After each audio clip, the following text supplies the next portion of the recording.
मार्गशीर्ष महिन्यातील शेवटचा गुरुवार हा 26 डिसेंबरला आलेला आहे। तर या दिवशी सफला एकादशी देखील आलेली आहे। तर बघा, आपले 3 गुरुवार झाले आहेत आणि चौथ्या गुरुवारी एकादशी आलेली आहे।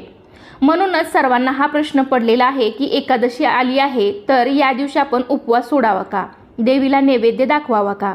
आता ज्यांना एकादशीचा उपवास नसेल तर त्यांनी शेवटच्या गुरुवारी उद्यापन करायचं आहे। तुम्ही घरात जो कोणता भाजी चपातीचा नैवेद्य बनवला असेल तर तो तुम्ही या दिवशी दाखवू शकता।